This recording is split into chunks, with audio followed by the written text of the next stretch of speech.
Pada masa pengenalan lingkungan sekolah, SMP kami Kejuana tahun pelajaran 2020-2021.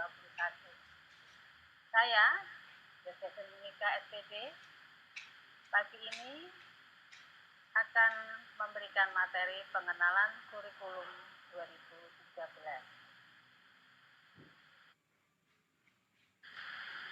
Kurikulum 2013. Kurikulum 2013 atau K13 adalah kurikulum yang berlaku dalam sistem pendidikan Indonesia. Kurikulum ini merupakan kurikulum tetap diterapkan oleh pemerintah untuk menggantikan kurikulum 2006 yang sering disebut sebagai kurikulum tingkat satuan pendidikan yang telah berlaku selama kurang lebih 7 tahun. Kurikulum 2013 masuk dalam masa percobaannya pada tahun 2013 dengan menjadikan beberapa sekolah menjadi sekolah ringkisan. Kurikulum 2013 memiliki 4 aspek penilaian, yaitu aspek pengetahuan, aspek keterampilan, aspek sikap, dan perilaku. Di dalam kurikulum 2013, terutama di dalam materi pembelajaran, terdapat materi yang dirampingkan dan materi yang ditambahkan. Materi yang dirampingkan terlihat ada di materi Bahasa Indonesia, IPS, PPKN, dan sebagainya. Sedangkan materi yang ditambahkan adalah materi matematika. Materi pelajaran tersebut, terutama matematika dan ilmu pengetahuan alam, disesuaikan dengan materi pembelajaran standar internasional seperti PISA dan TIMSS, sehingga pemerintah berharap dapat menyeimbangkan pendidikan dalam negeri dengan pendidikan di luar negeri. Aspek penilaian.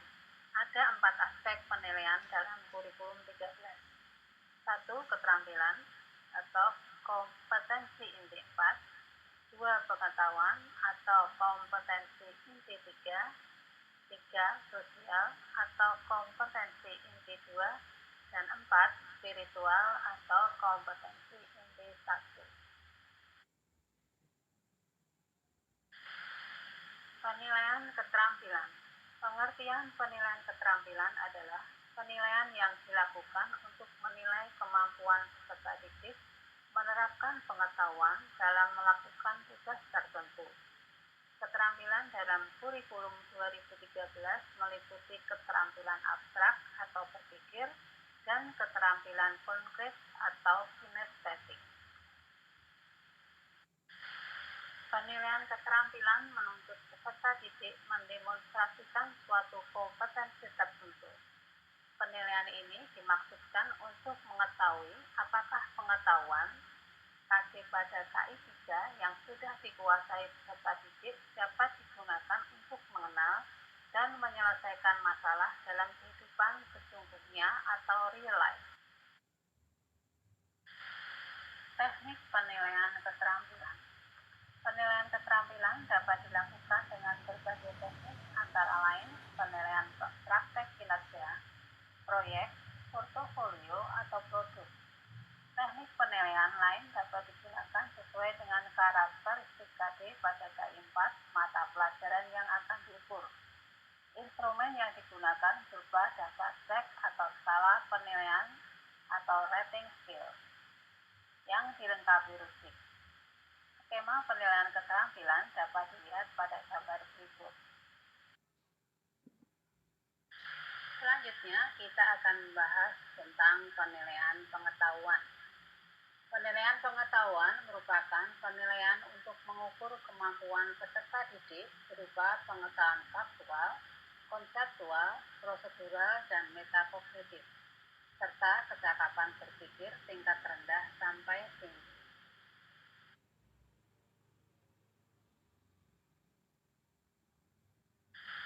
Selanjutnya, kita akan membahas tentang teknik penilaian pengetahuan.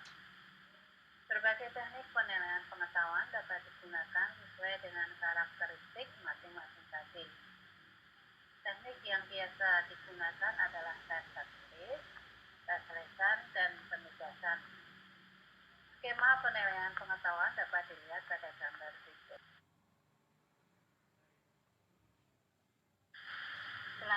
kita akan membahas penilaian sikap sosial. Penilaian sikap sosial yang terkait dengan pembentukan peserta didik yang berakhlak mulia, mandiri, demokratis, dan bertanggung jawab. Nah, di sini kalian bisa melihat ada beberapa cakupan penilaian sikap sosial.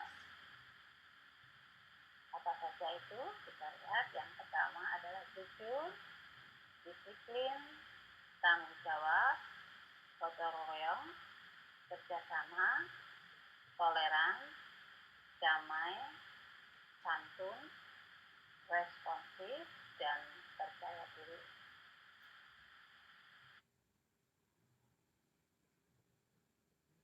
Selanjutnya adalah penilaian sikap spiritual. Apa yang dimaksud dengan penilaian sikap? Adalah penilaian terhadap kecenderungan perilaku peserta didik sebagai hasil pendidikan, baik di dalam kelas maupun di luar kelas.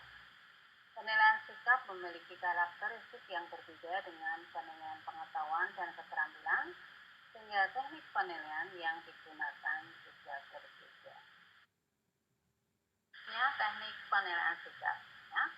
Jadi penilaian sikap ini dilakukan oleh semua guru mata pelajaran, guru BK dan wali kelas, serta warga sekolah. Teknik penilaian sikap dijelaskan pada skema berikut ini. Kita lihat di sini.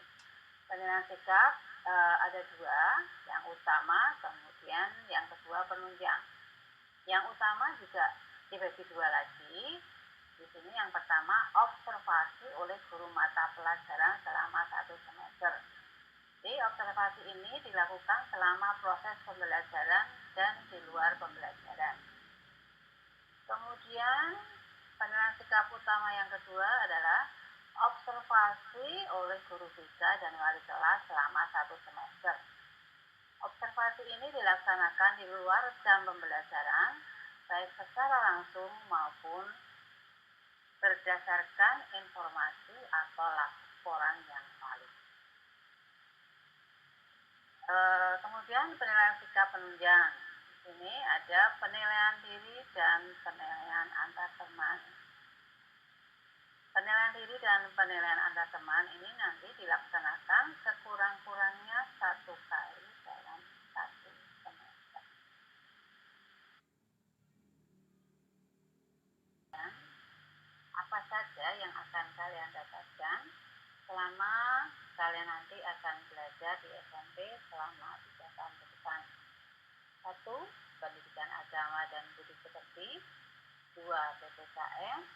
3. Bahasa Indonesia. 4. Matematika. 5. IPA. 6. IPS. 7. Bahasa Inggris. 8. Seni budaya atau muatan lokal. 9. Pendidikan jasmani, olahraga dan kesehatan, ini termasuk muatan lokal. 10. Prakarya, juga termasuk muatan lokal. Kemudian 11. Bahasa Jawa, muatan lokal yang mengandung kearifan lokal. Ya. Jadi nanti dari 11 mapel ini akan kalian dapatkan dalam 1 minggunya. Kalau di sini saya tuliskan sesuai dengan buku panduan, alokasi waktu per jam pelajaran SMP 40 menit. Tapi khusus di SMP Kanisius, ya, utamanya di SMP Kanisius Buana, waktu per jam pelajarannya 45 menit. Kemudian banyaknya jam pelajaran per minggu itu 38 jam, kan? Harusnya, tetapi nanti ditambah 2 jam, jadi per minggunya 40 jam. Dan ini nanti akan ditambahkan pada mata pelajaran matematika. Jamnya seharusnya 1 minggunya 5 jam, ditambah 1 jam menjadi 6 jam. Kemudian nanti kalian akan ditambahi dengan 1 mata pelajaran lagi, yaitu TIK, Teknologi Informatika, yang 1 minggunya nanti kalian akan mendapatkan tambahan 1 jam pelajaran. Jadi nanti otomatis kalian per minggunya selama kalian belajar di SMP Kanis Juwana ada 40 jam per minggu. Kemudian setiap jam pelajaran tidak 40 menit tapi 45 menit.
Oke, kita sudah sampai di penghujung acara. Semoga dengan materi yang sudah saya sampaikan tentang kurikulum 2013 akan bermanfaat bagi kalian selama kalian belajar bersama kami di SMP Canisius Juwana. Terima kasih.